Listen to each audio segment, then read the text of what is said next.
many Britons have personal experience of his dedicated visits to schools, hospitals, and hospices. Carefully briefed, he talks engagingly to staff, pupils, and patients, leaving them all with an enduring memory of his decency. The contrast for the majority who have not enjoyed a personal encounter is stark. During the many scandals that would have destroyed a lesser man, there has been no evidence that he has suffered a moral struggle. Shame and guilt seem foreign to him. Despite all the eyewitness accounts of his melancholia and self-doubt, Charles has never admitted any wrongdoing. In general terms, he is certainly not misunderstood by the public. My decision to write about such a familiar character was taken after several months of research. With the exception of Anthony Holden and Jonathan Dimbleby, most of Charles's subsequent biographers recite events, statements, and comments in reverential tones. They do him a disservice. In reality, his life has been a gripping political, financial, and personal drama.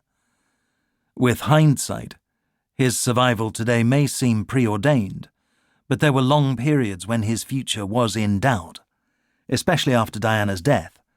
That his conflicts have been conducted in the spotlight makes his story even more interesting, because so much of what occurred has remained in the shadows. I make no claim to have unearthed every truth, but after interviewing over 120 people, many of whom served the royals for long periods and with great distinction, and have not given their accounts before, I believe that this book does reveal many new insights about the future king. As with many of the other personalities I have investigated, I started this biography with limited knowledge about Charles's life beyond the media reports. Because I have lived with him throughout my life, we're of similar ages, I could not fail to be conscious of his exceptional tribulations, but I was unsure how much my research could reveal. The incentive was the suspicion that Charles, like all power brokers, must have deployed guile to conceal his tracks. In the past, my criteria for choosing a personality to investigate have been his or her use and misuse of fame and fortune to influence society. Newspaper owners, billionaire tycoons, and successful politicians all want to change our lives and simultaneously to enhance their own reputations. What has fascinated me in all those I have previously covered is their climb from obscurity up the slippery pole, then their battle to stay on top. Along the way, they have crushed rivals and subtly altered their own biographies. Often they have publicly paraded their service to mankind, while in reality pursuing largely self-interested agendas. Charles, of course, was born at the top of the pole, and though he has not exactly falsified his life story, he has concealed many truths. Determined to be a figure of consequence, a long-lasting influence is a sign of greatness, he has used his position since the early 1980s to influence how Britain is governed, and after the mid-1990s employed his power as a royal to massage the media in order to secure his and Camilla's survival.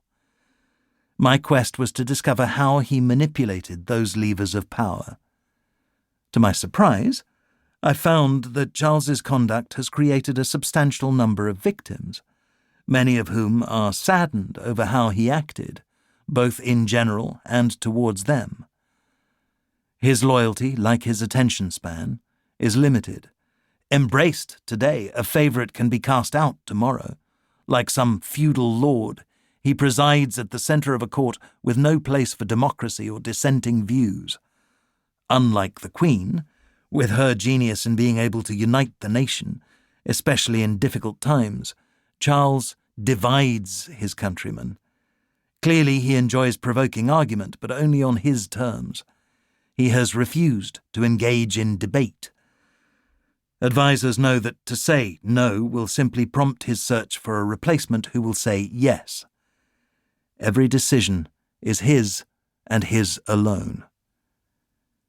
For over 30 years, the Prince of Wales has been prey to his follies. Since 1997, he has resorted to machination and media manipulation to restore his position.